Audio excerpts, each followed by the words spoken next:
బంగారం, బ్యాంకులు, ఇతర ప్రైవేటు సంస్థల్లో ఉన్న విడిపించి కొనబడను. కొమ్మూరి గోల్డ్, ఆంధ్ర మరియు తెలంగాణ. నమస్తే, వెల్కమ్ టు మనం టీవీ. నేను మీ ప్రియాంక. ఈ రోజు మనతో పాటు ప్రముఖ పొలిటికల్ అనలిస్ట్ అంకమరావు గారు ఉన్నారు. వారితో మాట్లాడదాం. నమస్కారం సార్. నమస్తే అమ్మా. సార్, మదనపల్లిలో సబ్ రిజిస్టర్ కార్యాలయంలో ఫైల్స్ అనేవి తగలబడుతున్నాయి. అసలు ఏంటి ఈ ఫైల్స్ తగలబడడం వెనుక కారణాలేంటి? ఇవి దేనికి సంబంధించిన ఫైల్స్ అనొచ్చు? మదనపల్లి, చిత్తూరు జిల్లా, పెద్దిరెడ్డి రామచంద్రారెడ్డి గారి యొక్క ఇలాకా.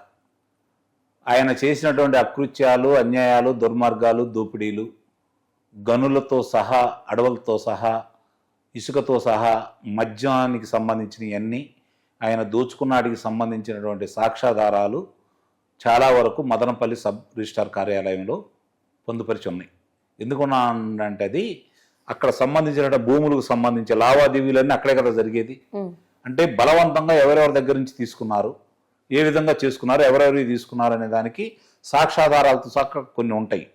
అలాగే వాళ్ళు ఇచ్చినటువంటి నిబంధనలకు విరుద్ధంగా కొన్ని ఏదైతే అనుమతులు ఇచ్చారో వాటికి సంబంధించినవన్నీ ఈ విధంగా, అంటే అది షార్ట్ సర్క్యూట్ వల్ల జరిగిందా, తగలబెట్టారంటే ప్రజలందరూ కూడా, మనం కూడా ఏం భావిస్తున్నామంటే చాలా స్పష్టంగా నాతో సహా నేనైతే ఏమనుకుంటున్నానంటే, అధికారంలో రాకముందే ఓడిపోతామనే నిర్ణయానికి వచ్చిన తర్వాత హెరిటేజ్కి సంబంధించిన ఏ విధంగా అయితే తగలబెట్టారో, అలాగే గనుల శాఖకు సంబంధించి కావచ్చు, మద్యం కుంభకోణంలో సంబంధించినందుకు కావచ్చు, వివిధ శాఖలకు సంబంధించిన దానికి సంబంధించి ఏ విధంగా చేసుకుంటూ వస్తున్నారో, వాళ్ళ బండారం అంటూ బయటపడితే కారాగార వాసమే తప్పదన్న ఉద్దేశంతో వాళ్ళను కాపాడుకుంటూ, వాళ్ళపై ఎవరైతే సహకరించారో ప్రజాప్రతినిధులకి, ముఖ్యమంత్రి గారికి కావచ్చు, ఆనాటి ముఖ్యమంత్రి గారికి కావచ్చు, పెద్దిరెడ్డి రామచంద్రారెడ్డికి కావచ్చు, స్థానిక శాసనసభ్యులకు కావచ్చు, మంత్రులకు కావచ్చు, వాళ్ళు ఈ భూదందాలో, అంటే భూ ఆక్రమణకు సంబంధించి బలవంతంగా వేరే వాళ్ళ పేరు మీద రాయించుకున్న విధానానికి సంబంధించి సహకరించినటువంటి అధికారులు,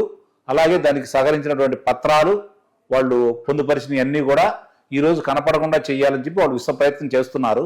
కాకపోతే ఇప్పుడు ప్రజలందరూ కూడా ఎలా ఉన్నారంటే, ఇన్ని జరుగుతూ ఉంటే ఇంకా ఏమిటి ఇలా ఎందుకు జరగాలి, నియంత్రణ చేయలేరా ప్రభుత్వం? ఇప్పుడు చంద్రబాబు నాయుడు గారు హఠావుటిన డీజీపీ గారిని, అలాగే ఇంటెలిజెన్స్ ఐజీ గారిని అక్కడ వెళ్ళమని చెప్పని పురమాయించారు. హెలికాప్టర్లో వెళ్ళమని చెప్పేశారు. సత్వరం అక్కడ, అంటే సహజంగానే ఇలాంటి వాళ్ళు అక్కడికి వెళ్ళిన తర్వాత కొన్ని ఆధారాలు అక్కడ దొరుకుతాయి, వాళ్ళ సమక్షంలోనే అన్ని సాక్ష్యాధారాలతో ఉంటాయి కాబట్టి చెరిపేసే అవకాశాలు తొందరగా జరగవు. ఇది ఒక మంచి పరిణామం. కానీ ప్రతి చాట్ల వాళ్ళ మనుషులు ఉన్నారు, వాళ్ళు చేస్తానే ఉన్నారు. ఇంకా మీరు మేనమేషాలు లెక్క పెట్టుకుంటూ వాళ్ళని ఏదో దయదలిసేసి ఇంకా వాళ్ళని అట్లానే పెట్టారనుకోండి, ముఖ్యమైన శాఖల్లో వాళ్ళని ఇలానే మొత్తం జరుగుతుందని చెప్పి ప్రజలందరూ కూడా భావిస్తున్నారు. నిస్సందేహంగా అనుమానం నాకు కూడా వస్తానే ఉంది, జరుగుతున్న పరిణామాలన్నీ చూసుకుంటా ఉంటే. అది వీళ్ళు మంచితనం అనుకుంటున్నారేమో కానీ దానివల్ల రాష్ట్రానికి చాలా కీడు జరగబోతుందని అయితే నేను భావిస్తున్నాను. కొన్ని ఆధారాలు పత్రాల్లో ఉంటాయి, అవన్నీ దగ్ధమైన తర్వాత ఎక్కడ తీసుకురావాలి? సాక్ష్యాధారాలను ఈ విధంగా తారుమారు చేస్తూ ఉంటే శిక్షలు ఎలా వేయాలి? ఎందుకు మీరు సత్వరం దీని గురించి ఆలోచించట్లేదు? పరిపాలన, రాష్ట్రం అది కావాలి, అభివృద్ధి కూడా కావాలి. దాంతోపాటు ఇలాంటి అవినీతి పరుల్ని, ఇలాంటి దొంగల్ని, దోపిడీదారుల్ని శిక్ష వేయాలి కదా. అప్పుడు కదా మీరు అనుకున్నటువంటి సత్వరం పెట్టుబడులు వచ్చేది. ఇలానే జరుగుతూ ఉన్నాయి అనుకోండి, పెట్టుబడులు వస్తాయా? మీరు కోరుకున్న అభివృద్ధి జరిగిద్దా? మీరు చేయాలనుకున్న రాష్ట్ర అభివృద్ధి జరుగుతుందా? ఆలోచించుకోండి. మీరు కూడా పెద్దలు ఈరోజు అధికారంలో ఉన్నారు, ఇలాంటి వాళ్ళందరినీ మీరు అట్లా చూస్తూ వదిలేస్తున్నారు. ఎందుకు ఇంత ఆలస్యం చేస్తున్నారని చెప్పి ప్రజలందరూ కూడా భావిస్తూ ఉన్నారు. సహజంగా ఏమనుకున్నామంటే ఒక 6 నెలల్లో ఎన్నింటినీ న్యాయంగా చేద్దాము అని వీళ్ళు భావించి ఉండొచ్చు, కానీ వాళ్ళు లేరే. కాబట్టి వాళ్ళని కూడా దృష్టిలో పెట్టుకోండి. మీ దగ్గర ఉన్నాయి సాక్ష్యాధారాలు. లోకేష్ బాబు గారు పాదయాత్ర ద్వారా, యువగళం పాదయాత్ర ద్వారా వచ్చినప్పుడు ఏ శాసనసభ్యుడు, ఏ మంత్రి, ఏ ప్రజాప్రతినిధి, ఏ అధికారి ఏమేం చేశారో మీకు ఫిర్యాదులు ఇచ్చారు, మీరు అన్ని పొందుపరుచుకొని ఉన్నారు. సత్వరం వాళ్ళ మీద చర్యలు తీసుకోండి. మనం TV business personal promotions. For more information call us 8688946778. అంటే మీరు అంటున్న దాని ప్రకారం ఏదైతే లిస్ట్ లో నేమ్స్ ఉన్నాయో, వారు ఏవైతే అవినీతులు చేశారో వాటికి సంబంధించిన ఆధారాలు గనక మీరు సేకరించి భద్రపరచకపోతే వారికి, ప్రజలకి న్యాయం చేసే పరిస్థితి పోతుంది అని చెప్పి నిస్సందేహంగా జరుగుతుంది. అదే అలాంటి అధికారులే ఇలాంటి పెట్టిపోతా ఉన్నారు. ఆ రోజు హెరిటేజ్కి సంబంధించింది కావచ్చు, లేకపోతే మొన్న ఆడికి సంబంధించింది కావచ్చు, వాళ్ళ అధికారులే తగలబెట్టమన్నారని చెప్పి స్పష్టంగా డ్రైవర్తో సహా చెబుతున్నారు కాబట్టి వాళ్ళు అవినీతి అధికారులు మీరు ఇంకా స్థానభ్రంశం చేయకుండా అసలు వాళ్ళు ఎక్కడ పనికిరారు వాళ్ళు. సార్ అంటే వరుసగా ఏపీలో ఒకదాని తర్వాత ఒకటి మనం ఫస్ట్ నుండి అంటే కూటమి ప్రభుత్వం ప్రమాణ స్వీకారం చేసిన కాడి నుండి చూసుకుంటే ఫైల్స్ ఒకదాని తర్వాత ఒకటి తగలబడుతూ రావడం అనేది చూస్తున్నాం. అంటే ఫైల్స్ తగలబెట్టేసినంత మాత్రాన సాక్ష్యాలన్నీ కూడా తగలబడిపోయినట్టేనా, మళ్ళీ వాళ్ళు దొరకరు అనే ఉద్దేశంతోనే వారు ఇలా చేస్తున్నారా? అనేవి ఉండదు. సాక్ష్యాధారాలు కొన్ని మామూలుగా వీళ్ళు ఏం చేసినా కూడా సాక్ష్యాధారాలు ఉంటాయి. కాబట్టి వీళ్ళు ఏంటంటే వీళ్ళు వరుస క్రమంలో జగన్మోహన్ రెడ్డి గారికి మనుషులై ఉండి జగన్మోహన్ రెడ్డి గారికి అనుకూలంగా ఇంకా ఇలాంటివి చేసుకుంటూ వరుస క్రమంలో చేసుకుంటూ వెళ్తా ఉంటే బయట నుంచి వచ్చే వాళ్ళకి ఈ అరాచకాన్ని చూసి ఇంకా వీళ్ళ చేతిలో ప్రభుత్వం లేదేమో అనే అపోహలతోటి పెట్టుబడులు రాకుండా చేయటం కోసం జగన్మోహన్ రెడ్డి గారి కోసం చేస్తున్నారు ఈ అధికారులు.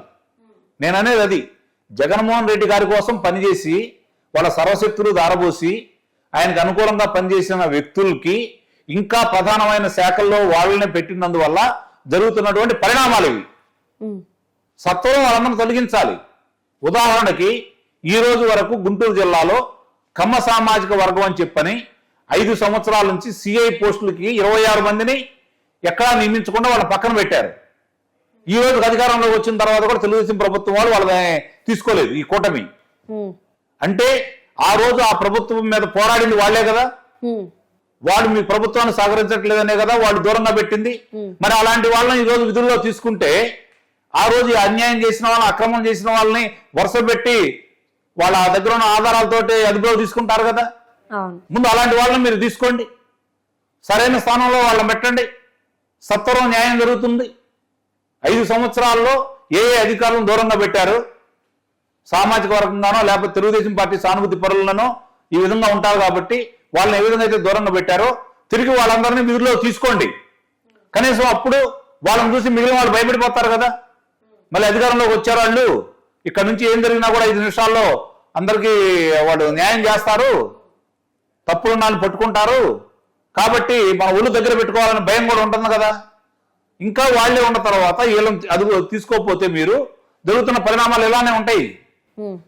దీనివల్ల రాష్ట్రానికి చాలా నష్టం జరగబోతుంది. వాళ్ళ ఒక వ్యూహాత్మకంగా ఇప్పుడు ఇన్ని రోజులు కూర్చొని వాళ్ళు ఎవరైతే వాళ్ళకు అనుకూలమైన అధికారులతో మళ్ళీ మాట్లాడుకుంటూ మీరు వాళ్ళకు సహకరించినా మీ మీద నేరాలు రుజువుతాయి కాబట్టి మీకు శిక్షలు పడతాయి, మిమ్మల్ని మేము కూడా రక్షించలేము, మమ్మల్ని రక్షించండి మిమ్మల్ని మేము రక్షిస్తామని చెప్పని వాళ్ళు మంతనాలు చేసుకొని అధికారం పోయిన కానించి మళ్ళీ బెంగళూరు నుంచి విడతలుగా ఆయన ఆంధ్ర రాష్ట్రంలోకి వచ్చి రోజుకు ఒక అంశాన్ని బయటకు తీసుకొచ్చేస్తూ ఈ విధమైనటువంటి కార్యక్రమాలు చేస్తున్నారని చెప్పని ప్రజలందరూ భావిస్తున్నారు, నేను కూడా అదే భావిస్తున్నాను.